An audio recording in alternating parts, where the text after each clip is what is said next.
How's it going, guys? Welcome back to Manatee Gaming. In this video, we're going to be looking at the Summer Weekends 2018. So this has recently been announced by Mod Meadows, as you can see right here. And they're talking about what's going to be going on for the upcoming weekend. So let's go ahead and jump on it. Also, when you're looking at this list, you should note that Iron Men are excluded from all bonuses in bold. And the reason why I'm actually going to have a video about this list, I should probably get to that part, is because I'm actually going to tell you a little bit of, some advice as to what to do for these weekends, and maybe some ideas of what not to do. So, right here, we're looking at the this one right here. Looks like new city quests appear twice as fast after completion of a city quest. That's pretty good if you're trying to get those done. 75% increased experience from shifting tombs is actually pretty good. If you're trying to go for Menethos rep and everything, the XP rates while doing Shift Tomb is actually not too bad. And you do have to do a certain number of Shifting Tombs in order to have the task completed if you're trying to complete all the achievements. So this is a really good one to start off with, I would say, for this weekend. I would really actually hit this up. Next thing is going to be 50% increased reputation for Menethos. If you don't know how to do the Soul Obelisk, then I would look up the Soul Obelisk on the wiki. And then you can also join the friend chat called Soul Obby. That's one word, Soul Obby, and that will help you to get a massive amount of reputation during this, and that'll be very, very nice. Increased chance to receive the gift offerings, that's cool. I don't think I'm going to read everything, I'm just going to skip the things that are really actually important. 25% increased Slayer experience is nice, but the thing is, though, is you should probably actually just avoid doing that unless you just are purely going after XP. The reason why I say avoid doing it is there's a lot of other stuff you can do during this weekend. If you're already done with everything else I'm about to mention, then I would probably default back to this. Next thing is going to be the double bonus chance of getting statuettes, but also a double chance of getting Scepter of the Gods and Black Ibis. This is really, really, really, really good. If you do not have the Scepter of the Gods and Black Ibis, I would highly recommend that you prioritize this during this first weekend here. I would prioritize that and also prioritize the bonus rep by doing Soul Obelisks. Next thing is going to be double experience while plover bird hunting. Wow, I can't read or talk. Double experience from plover bird hunting. Wow, that's actually kind of hard to say out loud. This is a really good thing to hit during this weekend because you have to get these. I believe it's like a bug. That's one of the bugs. Because when you're in Menethos, you collect the bugs, you collect the gems, and I believe it's the bug you get for doing plover birds. So you might as well get some extra experience while you're doing that. 50% increased base chance to successfully pickpocket Menethos. This is pretty useful if you're trying to get the gem from the tourist and stuff like that. So I would recommend using this to get that tourist gem. Triple experience from Luminous Wisps. Once again, it's really just to complete the Menethos journal. So otherwise, avoid. Next thing is going to be this weekend, the 28th and 29th of July.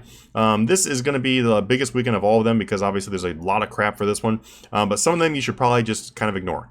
Divination, ignore this one. Divination, ignore this one also. Fishing spots, ignore that one as well. Thieving, Pharaoh's Scepter, and Black Ibis. Once again, huge priority right here, boys.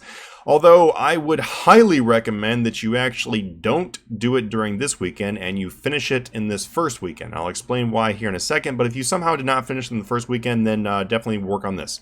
If you're one of those people who doesn't really care about collecting up the extra stuff and the bonus experience you get from the Black Ibis, then obviously don't worry about it, but if you're like me, go get it. Next thing, dungeoneering. This is kind of useful, but altogether it's not really that important. You'll find out later on that once your dungeoneering level is pretty high, you get a ton of tokens anyway, so it doesn't really matter if you get dungeoneering double tokens. Although double tokens is kind of nice if you're trying to trade them in for the elite dungeon rewards, so that's kind of okay. Altogether though, I would probably avoid dungeoneering though, as crazy as that sounds, because there's far better things to do down here, and I'll get to that. Hunter, 2 origami spawns, does not really matter, ignore. Agility, high chance of activating pit minigame, once again, doesn't matter, ignore. 10% chance not to deplete Uncharted, ignore. Mining nodes and trees, replenish twice, who cares? Coming down, this is where you really want to be paying attention, guys, is this stuff down here. Well, most of this stuff, not all of it, but most of this stuff down here is where you actually want to be spending your time. So, crafting 10% chance to produce an extra urn when adding runes to them is actually pretty good, especially if you're trying to be a baller on a budget. Because if you have to, if you're planning on doing a whole lot of training in the future, like say you're going to be doing like mining and you want to do 120 mining or 200 million mining, then being able to make your urns and getting 10% extra urns is going to save you a pretty good amount of money. So I would highly recommend you set up your presets and then make as many of the skilling earns as possible during this weekend because that's really going to be worthwhile. Next thing is fletching. 25% increased fletching experience is really, really good. So if you are already done with smithing, hint, hint, then maybe hit up fletching. That's probably going to be your next thing. 25% increase is actually pretty massive, especially when some of the training methods for fletching are pretty fast. If you're doing dragon darts are about 1.3 million per hour base XP, so 25% extra on that is huge. So that'd be a really good thing to knock out during that weekend. Smithing, double XP and respect in Artisan Workshop. This is the best thing of this weekend. This is also the best thing of the entire month. And I'll explain how it is the best thing, and it'll probably blow your mind away.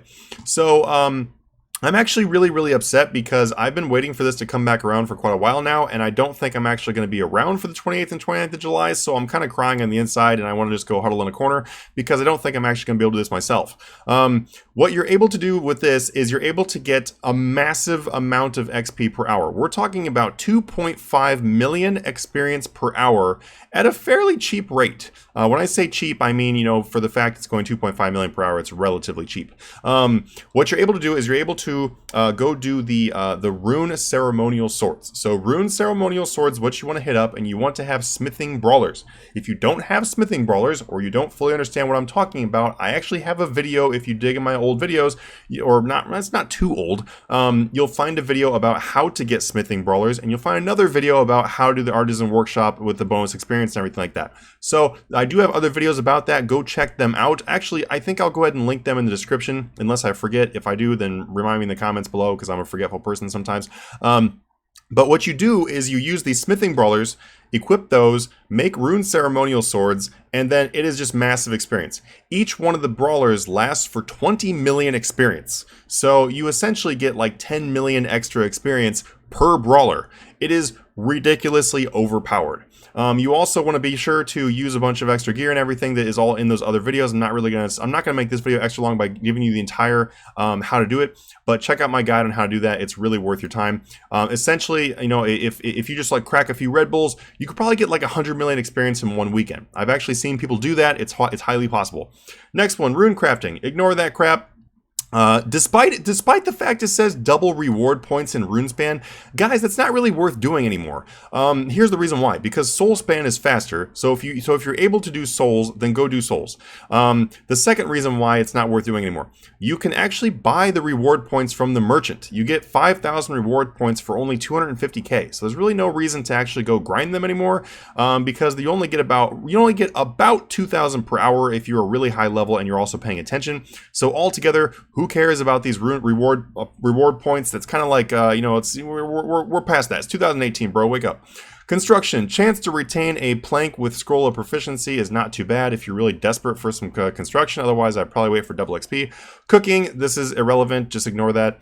Herb lore. 2.5% chance to save a secondary ingredient when mixing potions is actually pretty huge. If you go back and watch my videos for like 120 herb lore and stuff, you'll find some great guides on how to get very cheap 120 herb lore or free 120 herb lore. If you combine my methods with also using this extra bonus of 2.5%, you'll be making some really good money. You'll be buying like all kinds of party hats. All right, guys, next one. 4th and 5th of August. I'm not really needing to actually go ahead and explain this one. This is kind of like self-explanatory. You can just read all this yourself. Essentially, you just get like a whole bunch of bonuses while doing clues. So hint, hint, do clues that weekend. I guess the one thing I could say is set up your hidey holes and everything like that before the weekend comes around. Because if you wait to set up all your clue stuff before at the weekend, you're going to waste a whole lot of time. So that's probably the one thing I can say about this is I would highly recommend that you actually do that. And also, if you're trying to get this Gilly Williker or however you say his name bonus, then it's probably a good idea if you unlock some of these extra total levels first.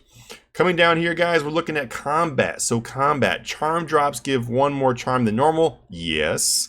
50% increased Slayer experience. Yes. Increased chance of rare drops and enhanced Ring of Wealth. Oh yeah. All Slayer assignments are treated as using a Slayer VIP ticket. Yeah. Slayers or Shattered Worlds give 50% extra anima. Actually, what I would probably do, in all honesty, is I would probably start out with Shattered Worlds, knock out getting Bladed Dive if you haven't gotten that yet, and then go just sit there on Slayer for the rest of your life. 10% cheaper instance fees, that's cool, but I don't personally care about this because honestly, if you can't afford the instant fees, you probably shouldn't be doing bossing in the first place, so I don't really, who cares? Ability to loot from Mazcab raids once per day, that is pretty nice. Extra training points from boss training, yeah, not bad, but I probably wouldn't waste your time trying to set this up during this weekend. You may choose your boss Slayer assignments over the weekend, that is pretty cool. So obviously, just do a ton of Slayer, that's the idea here. Next thing is mini games. I don't really need to actually explain this. Also make this this thing like a lot longer here. This is all great and all. The obvious thing that's going to be the best thing to do in here is going to be the 50% more Livid Farm points, and it also stacks with boosters. That's kind of ridiculous. I highly recommend, guys, that if you have never found a hopping friend chat for Livid Farm, it's essentially a friend chat that hops worlds in order to do Livid Farm faster. I highly recommend you actually find one of those before you just sit there and grind this out. Otherwise, the Castle Wars gold tickets is a really good thing to go sit on. Me personally, I'm probably just going to sit there and on this, or I'm going to go back and do the Barbarian Assault because this is actually pretty ridiculous. Double bonus XP is insane for Barbarian Assault, so that is a very worthwhile thing to do as well. So I'm honestly, if you're a higher level player, I'd pick between doing the Barbarian Assault or the Castle Wars gold tickets, whichever one your heart desires. And then obviously do the Livid Farm if you're not done with that. These are all great things too. Don't forget about your Cabbage Face Punch Bonanza. That is the fastest way in order for you to get the seat aside. So if you want to get that, then yeah. Shatter Worlds, you should have already gotten this done in the weekend before, so unless you're a slacker, just go ahead and avoid that. Double points from Sealing Creation, well, that hasn't been good for quite a while. This isn't 2010, so I'd probably avoid that. 21st of July and blah, blah, blah. Ports, yep, this is pretty self-explanatory. You can read it yourself. We just get bonuses for doing ports. All right, guys, I understand this video is a little bit longer, but I really want to show you guys everything you can do and all the cool stuff you can achieve during July and August. So I really hope you guys actually go out there and get off your butts. I mean, what am I talking about? Get on your butts and sit in that chair and get some levels, get some progress.